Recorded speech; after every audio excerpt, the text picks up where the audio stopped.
This is Generous Theology, and today Chuck and Brock are taking a look at Professor Richard Muller's magnum opus, his Post Reformation Reformed Dogmatics, which is now available to freely read online.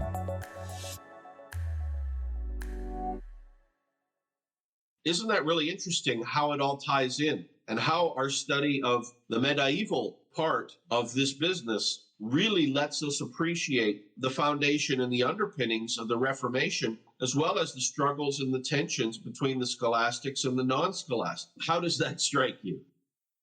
That's right. Yeah, no, it is interesting, I think, as you've pointed out, how much connection there is. And as you started out with, there's a sense in which maybe today people don't think of theology and philosophy as being cohorts or branches of the same tree. It's pretty clear that you don't have to go too far back in time, and they weren't just necessarily considered two branches of the same tree or cohorts. They were practically the same thing. And in fact, I think we talked a little bit about this when we were reading Bavinck together, where Bavinck even spent some time discussing the relationship between philosophy and theology and the important link. And so, of course, then a lot of what we're reading and a lot of connections that we're seeing to more modern philosophy, also naturally we're going to section theology as well. So yeah, it's really interesting to become more aware, of course, that there's somebody that is doing a lot of that work for us, drawing a lot of them.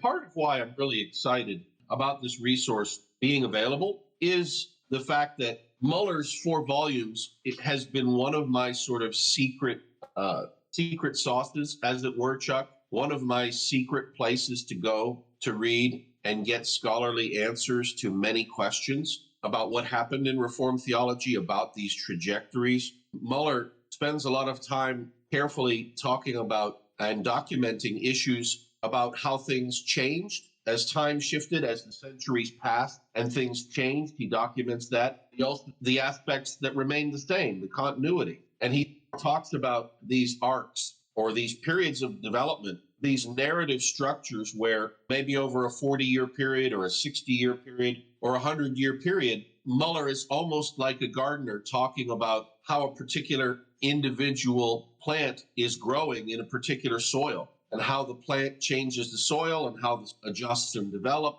So he really is a good Reformed gardener. And here's the big secret. I just happened, thanks to God's goodness, to get access to those volumes about 10 years ago, not appreciating or fully understanding at first their importance. I just saw them on sale, and it was a big, expensive investment 8 or 10 years ago. And I just took the plunge and put it on the credit card. And it was really casting my bread upon the waters. I wasn't sure what I was getting myself into, but it just turned out to be one of the best investments. And for many years, these volumes were unavailable except at great expense. So I picked them up. I say for a lot of money for me, and I think it's a lot of money for most people. I think I probably maybe paid, the volumes were on sale. I got them in electronic form, I think on logos.com. And I think it was maybe $120 for the 4-volume set, which was a big purchase for me. But I was glad I got it because immediately afterwards, the printed edition of those 4 volumes were only available for $300 or $500 or $700 for the entire set. And if you wanted to buy the single volumes individually, you were probably looking at $100 to $175 each. And I believe in recent years, they have done additional printings to try to make the text more readily available. But the joy now, Chuck, is that these texts are available to borrow for free. So you can go to the Internet Archive, and then you can look up this work, the 4 volumes here, and you can borrow that for an hour or borrow it for, a 14-day period. And it's just like a library loan. So you'll have access to be able to read a scanned copy of that. And this is very exciting, Chuck. And it's exciting in a dry way because this is a dry work, but it comes to life. And Muller puts the meat and material into these volumes so that it can come to life. And I'm really excited about that. And I wanted to just share it with you and share it with our friends. One of my my secret sauces, one of my super volumes, one of my prime rib of theology, I call these volumes, is now available for free. And for seminary students or interested students of theology who were really put off by the fact that these volumes were so expensive and so hard to come by, now we're in a good place. You can read them online for free, and I'm just so happy about that. That's what I wanted to share and talk about there, Chuck. How about when you think about things? Now, I don't want to put this in a combative or adversarial way. As I've shared with you, I am definitely in the non-scholastic part of the Reformed space, and Muller is definitely a scholastic, but he's one that I respect greatly. If I could throw it over to you, can I ask you to put a pin the tail on the donkey where you stand or where you fit in those Reformed categories? Or have you thought about it? Or is it something that you think a label makes sense to do? Or how does it hit you? Yeah, as far as whether you're scholastic or non-scholastic, sure about that. But I would describe myself as falling in what some people call reformational Calvinism, or some people call it neo-Calvinism, as opposed to, in recent years, people are calling the new Calvinism, sometimes labeling of Calvinism different. But certainly my biggest influences are, starts with people like Herman Bavinck, Abraham Kuyper, a little bit more in the political sphere. And then coming forward, whether it's theology or philosophy, people like Doyward, H. Evan Runner, Nicholas Waltherstone, as we move further into the current day. Gordon Spikeman is another one. And there are plenty of others as well. Richard Mao, who I was, before we started here, that's who I was referring to as the author of Calvinism, Las Vegas Airport. Those are the people that I tend to find in my family tree of theology and philosophy. And yeah, that's where exactly that places me on some of these issues. I know that even within Calvinism or Reformation thinking, there are some differences. And so even within that, exactly where do people fall sometimes is a discussion. But those are my people. A lot of them are connected with, for example, Calvin University, Calvin Theological Seminary, the Institute for Christian Studies in Toronto, Dordt University, which is my alma mater. In previous years, the Free University in Amsterdam was a hotbed of those folks. Today, there are some of those folks who've gone beyond some of that, and in some ways, more of a typical secular-ish university. Yeah, that's my background. That's a fair answer. And I think I asked because there's a lot of discussions today in the Reformed tent, in the Reformed communities, over just who and what can be in the club, to put it crassly. And it's been perhaps a long and historically documented journey that Calvinism has had trouble with partisanship, going back to the high Calvinists and the hyper Calvinists, back to almost the very beginning of Reformed theology, wanting to have Reformed theology or Calvinism or whatever label you want to give it. High Calvinism, some call it. I always thought that was great product marketing. But so there's been this well-documented historical eristicism within the community over those kinds of issues. But I would say in the past generation, the same kind of eristicism has developed between scholastics, or let's say Reformed classical theists, and the non-classical theists, for lack of a better term. Classical theists of, let's say, 100 to 200 years ago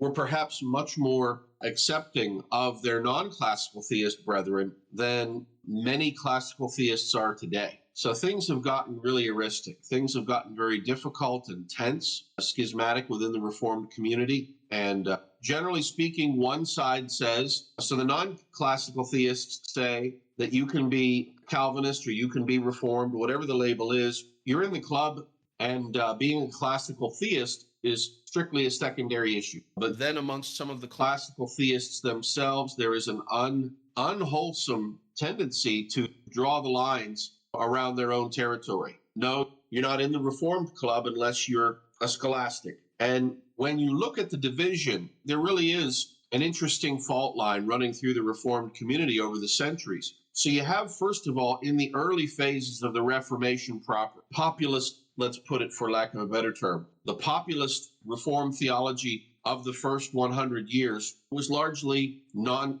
scholastic. and was even to a degree anti-scholastic. I don't think Calvin was scholastically oriented or trained, even if he used some of the terms, which doesn't make you a scholastic. He was trained in the categories of the day, but he's not a classical theist. Luther, of course, was very anti-scholastic and really waged war, as it were, on it. And so early on, we have that one trajectory for non-classical theism really there. But by the time we get to what Muller calls, let me check his outline here to make sure I say it right. Where is it hiding? Yeah.